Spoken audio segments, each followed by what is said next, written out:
ይግቡ በ45000 ካሬ ሜትር ላይ ወደ ተንጣለለው የፊሶን ሪል ስቴት እንኳን ደህና መጣችሁ። ቤቶቻችን ተጠናቀዋል። ይምጡና ይረከቡ። በተንጣለለው የፊሶን መንደር ታውን ሃውስ፣ ቪላና አፓርትመንት እንደ ምርጫው አቀርበናል። ዘመናዊና ቅንጡ አፓርትመንቶቻችን ከባለ 1 እስከ ባለ 3 መኝታ ተሰናድተዋል። እርሶን ይጠብቃሉ። የከርሰ ምድር ውሃ፣ ለተለያዩ ፕሮግራሞች የሚሆን ሰፊ ቴራስ፣ 24 ሰዓት የማይቋረጥ ተጠባባቂ ጄኔሬተር፣ ሰፊና አስተማማኝ የመኪና ማቆሚያ፣ የደህንነት ካሜራ ጨምሮ ይሄ ቀረሽ የማይባል ዘመናዊና ቅንጡ አፓርትመንት። ምርጫው ቪላ ከሆነ ደግሞ የተሟላና በ340 ካሬ ሜትር ላይ ያረፈ በውስጡ 6 መኝታ ቤቶች፣ 7 መታጠቢያ ቤቶች፣ 2 ሳሎን፣ 1 ባህላዊና 1 ዘመናዊ ኩሽናዎችን በውስጡ ያቀፈ ቤትም አለን። ታውን ሃውስስ ቢሉ በፊሶን መንደር ምን ጠፍቶ 5 መኝታ ቤት፣ 6 መታጠቢያ ቤትን፣ 1 ባህላዊና 1 ዘመናዊ ኩሽና አካቶ በ190 ካሬ ላይ ያረፈ 2 መኪና ማቆም የሚያስችል ሰፊ ግቢ ያለው የፊሶን መንደር። ይምጡ፣ ዛሬውኑ የቤት ባለቤት ይሆኑ። በ0952 78 78 78 ወይም በ0952 79 79 79 ላይ ሃሎ ይበሉን። ፊሶን ሪል ስቴት የርሶ።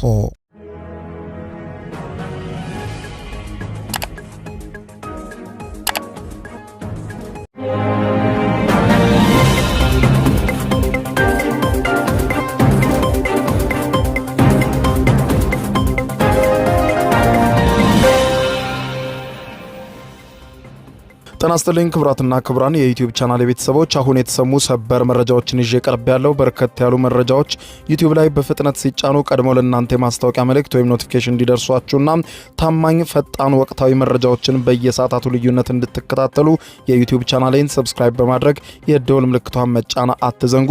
ወደ ሰበር መረጃው ስናቀና የአሜሪካው ፕሬዝዳንት ዶናልድ ጄ ትራምፕ የቁርጡ ቀን ደርሷል አሉ።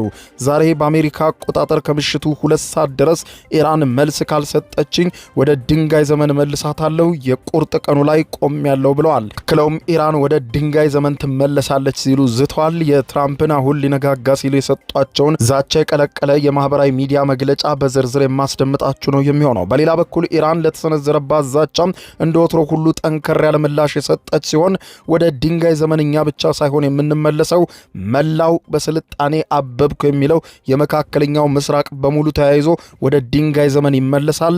አዎ የቁርጥ ቀን ላይ ነን ስትል የዛሬ ምሽቱን ጥቃት እንደምትጠባበቅ ገልጻ በሙሉ አቅሟ ለጥቃቱ ምላሽ እንደምትሰጥ የዛተች ሲሆን የኢራን ባለስልጣናት እንደተናገሩትም የአሜሪካውን ፕሬዝዳንት አፍህን ዝጋ አንለውም፣ ምክንያቱም የምንፈጽመውን መብረቃዊ ጥቃት ሲመለከት ያኔ በገዛጁ አፉን ይዘጋል ሲሉ ነው የተናገሩት። ይህንን በተመለከተ ከኢራን የተሰጠውን መግለጫ በዝርዝር የማስደምጣችሁ ነው የሚሆነው። በሌላ በኩል የእስራኤሉ ጠቅላይ ሚኒስትር ቤንያሚን ኔታንያሁ ለአሜሪካው ፕሬዝዳንት ዶናልድ ጄ ትራምፕ ማሳሰቢያ ሰጥተዋል። ትራምፕ በምንም አይነት መልኩ በሚደረግ ድርድር ከኢራን ጋር ስምምነት ላይ እንዳይደርሱ በጥብቅ አስጠንቅቀዋል። የቤንያሚን ኔታንያሁን መግለጫ የማስደምጣችሁ ነው የሚሆነው። በሌላ በኩል ኢራን የሆርሙዝ ወሽመጥን እንደዘጋችው ሁሉ የባብኤል መንደብን ወሽመጥ ከዛሬ ምሽት ጀምሮ ልትዘጋው እንደምትችል ዛቻ አስተላልፋለች። ይህንን በተመለከተ የኢራንን መግለጫ የምታደምጡት ይሆናል። የተባበሩት መንግስታት ድርጅት ዋና ጸሐፊ አንቶኒዮ ጉቴሬዝ የአሜሪካው ፕሬዝዳንት ዶናልድ ጄ ትራምፕ በኢራን ላይ ወስደዋለሁ ያሉትና ድልድይና መሰረተ ልማቶችን አውድማለሁ ያሉትን ዛቻ ዓለም አቀፍ የጦር ወንጀል ነው ሲሉ አጣጥለውታል። ይህንን መፈጸም ፈጽሞ ተቀባይነት የለውም ሲሉ ነው ያጣጣሉት። በዝርዝር የማስደምጣችሁ ነው የሚሆነው የአንቶኒዮ ጉቴሬዝን ጥብቅ ማስጠንቀቂያ። በሌላ በኩልም የትራምፕን ማስጠንቀቂያ በጽኑ የተቃወመችው የካቶሊካዊት ቤተክርስቲያን በመሪዋ በፖፕ ሊዮ በኩል በሰጠችው ጥብቅ ማስጠንቀቂያ ፕሬዝዳንቱ ሊወስዱት ካሰቡት አስፈሪ ቀን ብለው ከሰየሙት ጥቃት እንዲታቀቡ አሳስባለች።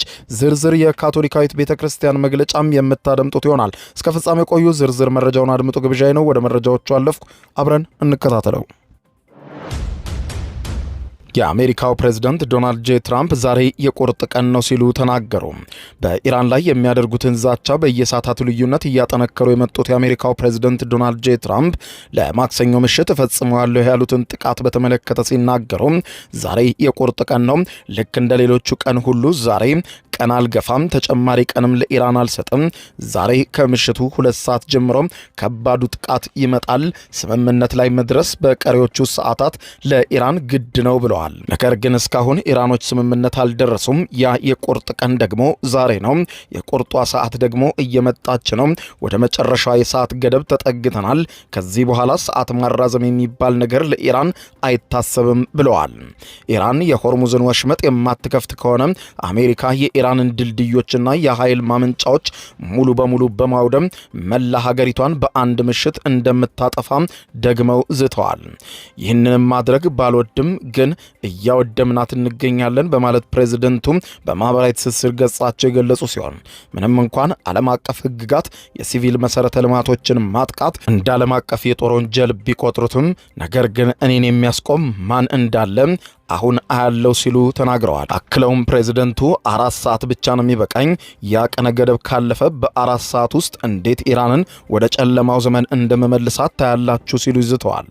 ኢራን ከዚህ ቀደም ማስጠንቀቂያቸውን በቁም ነገር አለመውሰዷን የጠቀሱት ፕሬዝደንት ትራምፕ ባለፈው ሳምንት ድርድሩ መቋረጡን ተከትሎ በደቂቃዎች ውስጥ በኢራን ዋና መዲና በቴህራን የሚገኘውን ትልቁን ድልድይ አፍርሼ አሳይቻቸዋለሁ ብለዋል። እኔን የሚያስቆም የለም በማለት ፕሬዝደንቱ የተናገሩ ሲሆን ለጥቃቱ ሙሉ ዝግጅት አድርገን የቁርጥ ቀን የዛሬው ዕለት ላይ ደርሰናል ብለዋል። በሌላ በኩል የእስራኤሉ ጠቅላይ ሚኒስትር ቤንያሚን ኔታንያሁ ለአሜሪካው ፕሬዝደንት ዶናልድ ጄ ትራምፕ ማሳሰቢያ መስጠታቸው ተሰማ። የአሜሪካው ፕሬዝደንት ዶናልድ ጄ ትራምፕ አሁን ባለው የጦርነት ወቅት ከኢራን ጋር የተኩስ አቁም ስምምነት ላይ እንዳይደርሱ በይፋ በመገናኛ ብዙሃን ማስጠንቀቃቸውን የእስራኤሉ ቻናል 12 ሌሊቱን ዘግቧል። የእስራኤሉ ጠቅላይ ሚኒስትር ቤንያሚን ኔታንያሁ ለፕሬዝደንት ዶናልድ ጄ ትራምፕ በትናንትናው ዕለት አመሻሽ ስልክ የደውሉላቸው መሆኑን ቻናል 12 የዘገበ ሲሆን በኢራን የጠፋው የአሜሪካ ኤፍ-15 አብራሪ በሰላም በመገኘቱ ጉዳይ ከተነጋገሩ በኋላ ትራምፕ እንዲች ብለው ከኢራን ጋር ምንም አይነት የሰላም ስምምነት እንዳያደርጉ የእስራኤሉ ጠቅላይ ሚኒስትር ቤንያሚን ኔታንያሁ ለአሜሪካው ፕሬዝደንት ዶናልድ ጄ ትራምፕ እንዳሳሰባቸው ተመልክቷል። ትራምፕ ለኔታንያሁ በመለሱላቸው መልስም ኢራን የአሜሪካን ጥያቄዎችና ፍላጎቶች ዘርዝራ ካሟላች ስምምነት ሊደረግ እንደሚችል ለኔታንያሁ የገለጹ ቢሆንም ኢራን ያከማቸቻቸው የዩራኒየም ክምችት በሙሉ አሳልፋ እንድትሰጥና ዳግም ዩራኒየም ላለማበልጸግ ስምምነት ላይ እንድትደርስ የሚጠይቀውን የአሜሪካን ቅድመ ሁኔታ እንደማይተው አረጋግጠውላቸዋል ተብሏል። በሌላ በኩል የተባበሩት መንግስታት ድርጅት ዋና ጸሐፊ አንቶኒዮ ጉቴሬዝ ዛሬ ሌሊቱን የአሜሪካው ፕሬዝደንት ዶናልድ ጄ ትራምፕ በኢራን የሲቪል መሰረተ ልማቶች ላይ ጥቃት ለመሰንዘር የሚዝቱትን ነገር በአስቸኳይ እንዲያቆሙና በዓለም አቀፍ ሕግም የተከለከለ መሆኑን አስጠንቅቀዋል። የተባበሩት መንግስታት ድርጅት ዋና ጸሐፊ ቃል አቀባይ ስቴቨን ዱጃሪክ ዛሬ ሌሊቱን በሰጡት መግለጫ እንደ ድልድይና የኃይል ማመንጫ ጣቢያ ያሉ የሲቪል ሰዎች ተቋማትን ማጥቃት በዓለም አቀፍ ሕግ መሰረት የተከለከለ መሆኑን አስታውሰዋል። ቃል አቀባዩ አክለውም አንድ የሲቪል መሰረተ ልማት እንደ ወታደራዊ ኢላማ ሊቆጠር ቢችል እንኳን ጥቃቱ በሰላማዊ ዜጎች ላይ ከፍተኛና ተመጣጣኝ ያልሆነ ጉዳት የሚያደርስ ከሆነ የተከለከለ ነው ሲሉ አስጠንቅቀዋል።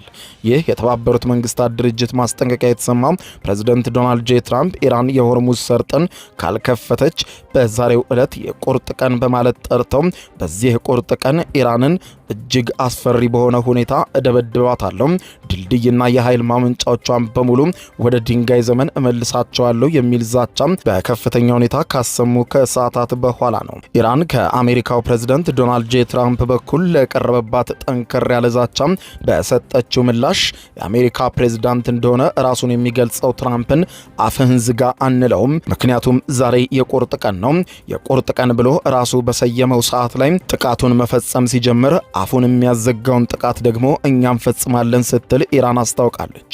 በኢራን በኩል ያሉት ባለስልጣናትና የጦር ጀነራሎች የአሜሪካን ዛቻ በከፍተኛ ንቀት ያጣጣሉት ሲሆን የኢራን ፓርላማ አባል የሆኑት ሰኢድ ጂሊሊም በትራምፕ ጥቃት ጦርነት ላይ አስተያየት የሰጡ ሲሆን ለትራምፕ ቅዠትና ዲስኩር አፍህን ዝጋ የሚለው ቃል ትክክለኛ ምላሽ አይደለም፣ ይልቁንም የቁርጥ ቀን ባለው በዛሬው ዕለት የሚፈጽመውን ጥቃት ተመልክተን እኛ በምንሰጠው አጸፋ ያኔ በራሱ ጊዜ አፉን ይዘጋል ብለዋል።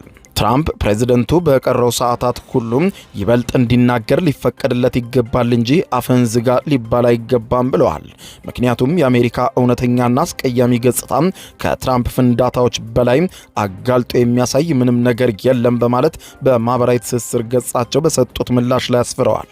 የኢራን ፓርላማ አፈ ጉባኤ ከፍተኛ የደህንነት አማካሪ የሆኑት መሃዲ ሙሐመድ በበኩላቸው የፕሬዝደንት ዶናልድ ጄ ትራምፕን ዛቻ ለራሳቸው መልሰው ተጠቅመውታል።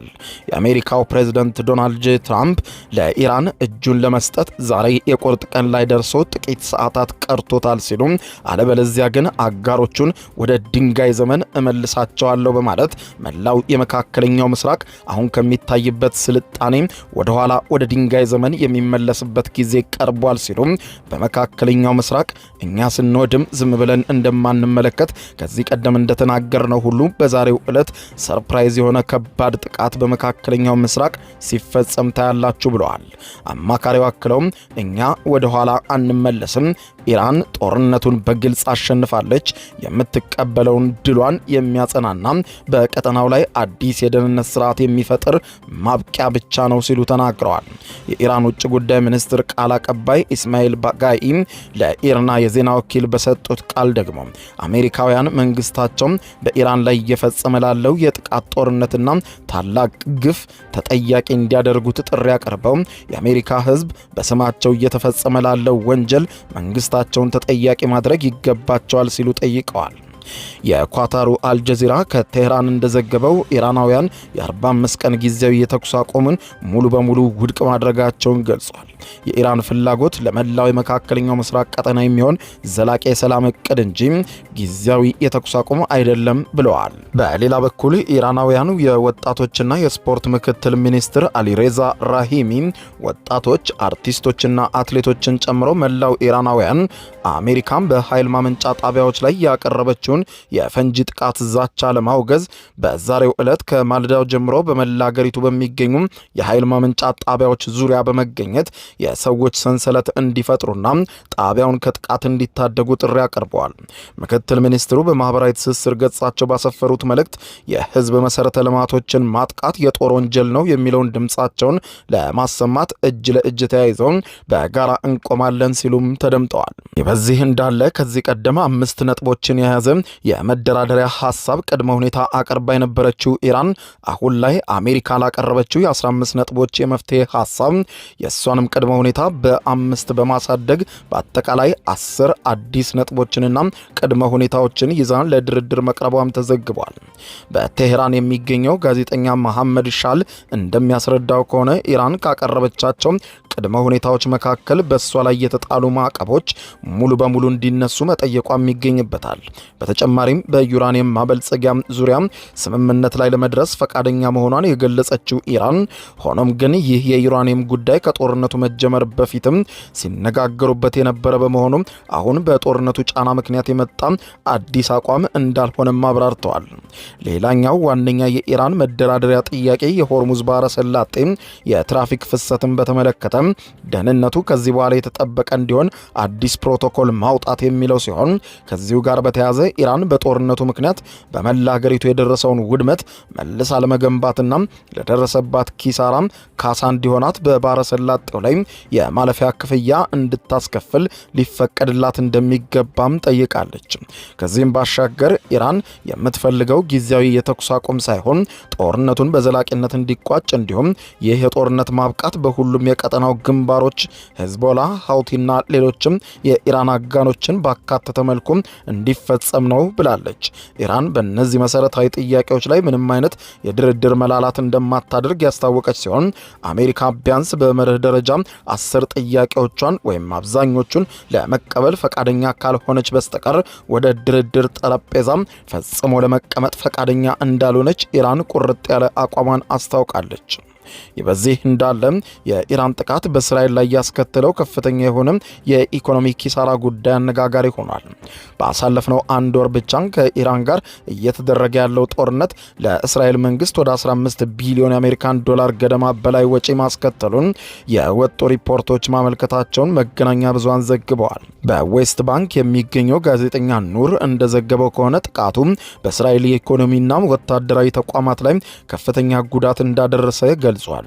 እንደ ዘገባው ከሆነ ከ26000 በላይ እስራኤላውያን በደረሰባቸው ከፍተኛ የንብረት ውድመት ምክንያት ካሳ እንዲከፈላቸው ከመንግስት ጥያቄ አቅርበዋል።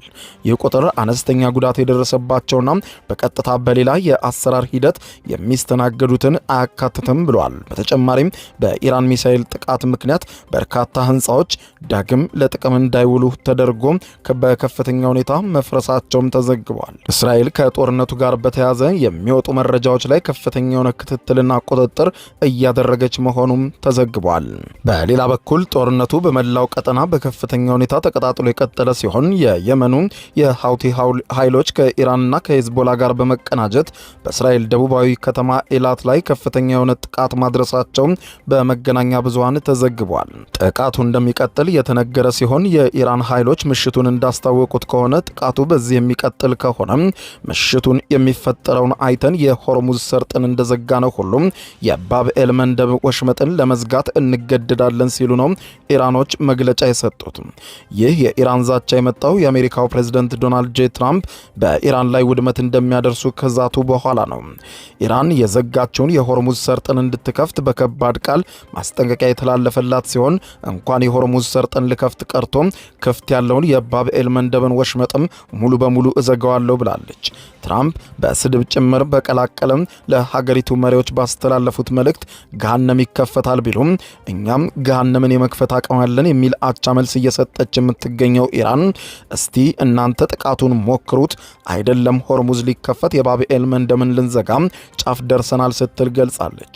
ኢራን በቀይ ባህርና በአፍሪካ መካከል የሚገኘውን ወሳኙን የንግድ መስመር ባብኤል መንደብ እንዲዘጋ እንደምታደርግ አመልክታለች። የኢራኑ አዲስ ጠቅላይ መሪ ሙጅታባ ካሚኒ አማካሪ የሆኑት አሊ አክባር አሜሪካ የሞኝነት ስህተቷን የምትደግም ከሆነ የዓለም የንግድ የኢነርጂ ፍሰት በአንድ እርምጃ ሙሉ በሙሉ ሊቋረጥ ይችላል ሲሉም ገልጸዋል። ኢራን የምትደግፋቸው የየመን ሀውቲዎች ባሉበት የባብኤል መንደብ ሰርጥ ላይ የሆርሙዝን አይነት ተመሳሳይ እርምጃ ለመውሰድ አስባለችም ተብሏል። ኢራን ምንም እንኳን ከባብኤል መንደብ ጋር ድንበር ባይኖራትም በየመን ያሉትንና የባህር መስመሩን የሚቆጣጠሩትን የሀውቲ ኃይሎችን ተጠቅማ መስመሩን ልትዘጋው እንደምትችል ከወዲሁ እሙን መሆኑ ታምኖበታል። የሆርሙዝ እንደተዘጋው ይህም የባብኤል መንደብ ሰርጥም የሚዘጋ ከሆነ የበርካታ ሀገራት የከፋ ችግር ውስጥ እንደሚወድቁ ከወዲሁ ተዘግቧል። በሌላ በኩል የኳታሩ ጠቅላይ ሚኒስትር ሼህ መሐመድ ቢን አብዱራህማን ቢን ጃሲም አልታኒ ከኢራኑ ውጭ ጉዳይ ሚኒስትር አባስ አራክቺ ጋር በስልክ መወያየታቸው የተዘገበ ሲሆን ማንኛውም አካል በሲቪል መሰረተ ልማቶች ላይ የሚያደርሰውን ጥቃት አጥብቀው እንደሚያወግዙም ገልጠዋል። የኳታር ውጭ ጉዳይ ሚኒስትር እንዳስታወቀው ከሆነ ጠቅላይ ሚኒስትሩ ኢራን በኳታርና ከጦርነቱ ራሳቸውን ባገለሉ ሌሎች የጎረቤት ሀገራት ላይ የምትፈጽመውን ጥቃት በተመለከተ ቅሬታቸውን ለኢራን እንዳሰሙም ተዘግቧል። የኢራን ውስጣዊ ሁኔታ ውዥንብር ውስጥ ወድቋል። የእስላማዊ አብዮታዊ ዘብ የደህንነት ኃላፊ የነበሩት ማጂድ ካሜዲም በእስራኤል ጥቃት መገደላቸውን ተከትሎ የኢራን ሶስተኛው ጠቅላይ መሪ ሙጅታባ ካሚኒ የጽሑፍ መልእክት ማስተላለፋቸው የተዘገበ ሲሆን የጠቅላይ መሪው መልእክትም የአመራሮች ሞት የኢራንን ጦር እንደማያስተጓጉለው የሚገልጽ ቢሆንም አዲሱ መሪ አባታቸውን ከተኩ ከአንድ ወር ወዲህ በአደባባይም ሆነ በምስል እስካሁን ድረስ አለመታየታቸው ከፍተኛ ጥያቄ አስነስቷል ብለዋል መገናኛ ብዙሃን። ትራምፕ ሙጅታባ ሞቷል አሊያም ደግሞ እጅግ አሳሳቢ ሁኔታ ውስጥ ነው የሚገኘው ሲሉ ቢናገሩም የኢራን ባለስልጣናት ግን መሪው በጥሩ ሁኔታ ላይ ሆነው ጦርነቱን እየመሩ ነው ሲሉ በተደጋጋሚ አስተባብለዋል።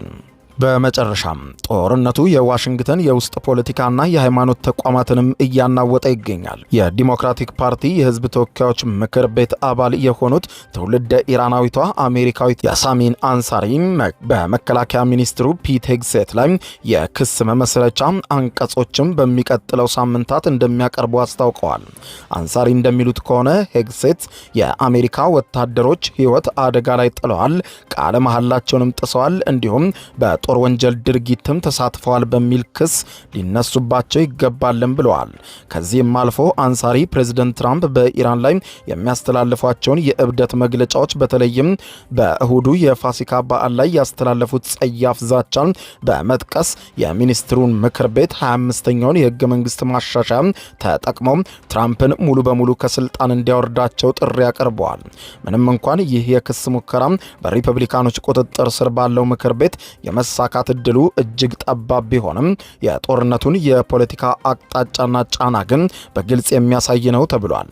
በሃይማኖቱ በኩል ደግሞ የካቶሊክ ቤተክርስቲያን ርዕሰ ሊቃነ ጳጳሳትና የመጀመሪያ አሜሪካ ተወላጅ ፖፕ የሆኑት ፖፕ ሊዮ 14ኛ እንዲሁም የአሜሪካ የካቶሊክ ጳጳስ የትራምፕን አውዳሚ ጦርነትና የቃላት ዛቻ አጥብቀው የተቃወሙት ሲሆን ፖፕ ሊዮ 14ኛም በመጀመሪያው የፋሲካ በዓል ቅዳሴያቸው ላይ ጦር መሳሪያ የያዙ ሁሉ መሳሪያቸውን ያስቀምጡ፣ ጦርነት የማስነሳት ኃይል ያላቸው አካላት ሰላምን ይምረጡ፣ ይህ ሰላም በኃይል የሚጫን ሳይሆን በውይይት የሚመጣ መሆን አለበት ሲሉ ጥብቅ የሞራል ጥሪ አቅርበዋል። በተመሳሳይ የአሜሪካ ካቶሊካዊ ሊቀ ጳጳስ ቲሞር ለአሜሪካው ሲቢኤስ ኒውስ ሲናገሩ ይህንን ጦርነት በእግዚአብሔር የተደገፈና የተቀደሰ አድርጎ ለማቅረብ እጅግ ይከብዳል። ጦርነቱ ሁልጊዜም የመጨረሻ አማራጭ መሆን አለበት በማለት የትራምፕን አካሄድ በጽኑ ኮንነዋል።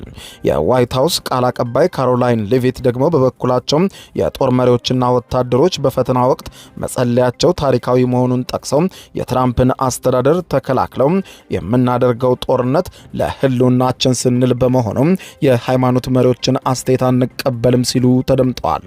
ክቡራን አድማጮች ለሰዓቱ ብታደምጧቸው መልካም ናቸው ያልኳቸው አጫጭር መረጃዎች የሰማችኋቸው ናቸው። ከሰዓታት በኋላ በሌላ መረጃ ተመልሰን እስከምንገናኝ በያለንበት የዓለም ዳር ቸር እንቆይ።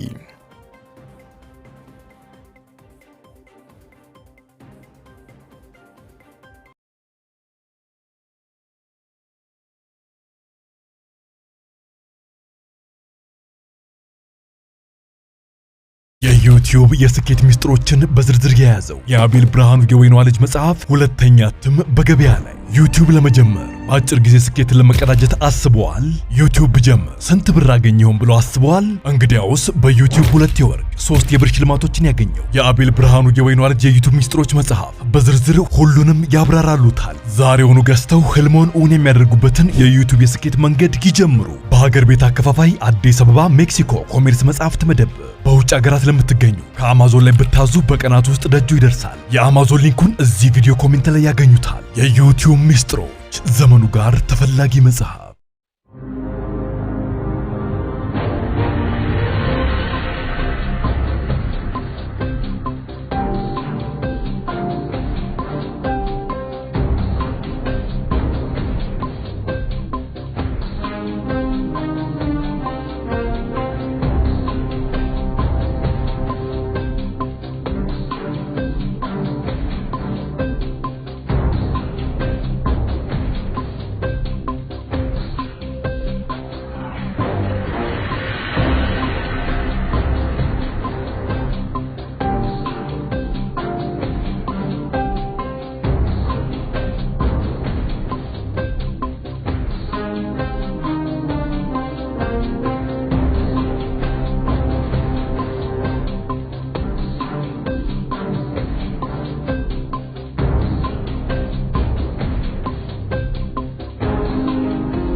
ይግቡ በ45000 ካሬ ሜትር ላይ ወደ ተንጣለለው የፊሶን ሪል ስቴት እንኳን ደህና መጣችሁ። ቤቶቻችን ተጠናቀዋል። ይምጡና ይረከቡ። በተንጣለለው የፊሶን መንደር ታውን ሃውስ፣ ቪላና አፓርትመንት እንደ ምርጫው አቅርበናል። ዘመናዊና ቅንጡ አፓርትመንቶቻችን ከባለ 1 እስከ ባለ 3 መኝታ ተሰናድተዋል። እርሶን ይጠብቃሉ። የከርሰ ምድር ውሃ፣ ለተለያዩ ፕሮግራሞች የሚሆን ሰፊ ቴራስ፣ 24 ሰዓት የማይቋረጥ ተጠባባቂ ጄኔሬተር፣ ሰፊና አስተማማኝ የመኪና ማቆሚያ፣ የደህንነት ካሜራ ጨምሮ ይሄ ቀረሽ የማይባል ዘመናዊና ቅንጡ አፓርትመንት። ምርጫው ቪላ ከሆነ ደግሞ የተሟላና በ340 ካሬ ሜትር ላይ ያረፈ በውስጡ 6 መኝታ ቤቶች፣ 7 መታጠቢያ ቤቶች፣ 2 ሳሎን፣ 1 ባህላዊና 1 ዘመናዊ ኩሽናዎችን በውስጡ ያቀፈ ቤትም አለን። ታውን ሃውስስ ቢሉ በፊሶን መንደር ምን ጠፍቶ 5 መኝታ ቤት፣ 6 መታጠቢያ ቤትን፣ 1 ባህላዊና 1 ዘመናዊ ኩሽና አካቶ በ190 ካሬ ላይ ያረፈ 2 መኪና ማቆም የሚያስችል ሰፊ ግቢ ያለው የፊሶን መንደር። ይምጡ፣ ዛሬውኑ የቤት ባለቤት ይሆኑ። በ0952 78 78 78 ወይም በ0952 79 79 79 ላይ ሃሎ ይበሉን። ፊሶን ሪል ስቴት የርሶ